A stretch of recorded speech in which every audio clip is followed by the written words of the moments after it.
జగనన్న మంచి పనులు చేశాడయ్యా. లేని వాళ్ళకి అభివృద్ధి తెచ్చాడు, అమ్మఒడి ఇచ్చాడు, 40 సంవత్సరాలు డబ్బులు ఇచ్చాడు, పోతే పొలాలు పడిన డబ్బులు ఇచ్చాడు, ఇల్లు కట్టించాడు, ఇసుకిచ్చాడు, ఇనుము ఇచ్చాడు, సిమెంట్ కట్టలు ఇచ్చాడు, 1,80,000 డబ్బులు ఇచ్చాడు. కానీ ముఖం చూస్తే చంపేస్తారయ్యా. అందుకని నేను ముఖం చూపించకుండా నేను మాట్లాడుతున్నా, నా మనసు పూర్తిగా మాట్లాడుతున్నా. అది మా ఏడుపు తగిలిద్దయ్యా, మా ఏడుపు తగిలిద్ది. ప్రపంచకం మీద చాలామంది ఏడుతున్నారయ్యా, తెలియకుండా ఏడుతున్నారు, చంపేస్తున్నారు, ఎక్కడ వాళ్ళకి అక్కడ చంపేస్తున్నారయ్యా. అది చెబుతున్నాగా. కానీ ఏడుపు తగిలిద్ది. భగవంతుడు ఉన్నాడు, జగనన్న దేవుడు బిడ్డ, ఆయన మళ్ళీ రావాలని కోరుకుంటున్నామయ్యా. కనీసం ఛానల్ కూడా తీపిచ్చేశారు, ఛానల్ కూడా తీపిచ్చేశారయ్యా. మారిపోయిన చంద్రబాబు నాయుడుగా మీకు కనపడుతున్నారు.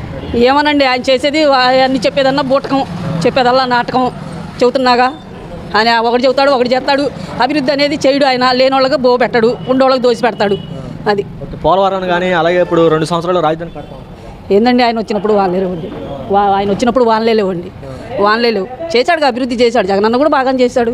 ఏం చేస్తా, ఓడగొట్టాలని పైన ఏమో మోడీ గారు ఉన్నాడుగా, సర్వనాశనం చేసి పెట్టేశాడు.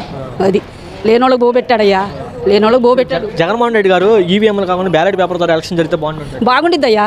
అట్ట పెట్టండి అయ్యా, మీకు దండం పెడతామయ్యా. అది ఆయన చేసేదల్లా ఉండోళ్ళకే దోసి పెడతాడయ్యా. మా బొట్టోళ్ళు బో లేకుండా చేశాడు. ఇప్పుడు హాయిగా 5 సంవత్సరాలు హాయిగా తిరిగామయ్యా.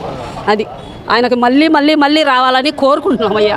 జగనన్న రావాలని కోరుకుంటున్నాం. వ్యక్తిగతంగా చంద్రబాబు గారు మంచి ఆయన, కానీ ఊళ్ళో ఉండే కార్యకర్తలు నరికెత్తన్నారు ఎక్కడ వాళ్ళకి అక్కడ. అది జరుగుతున్నాయి అయ్యా.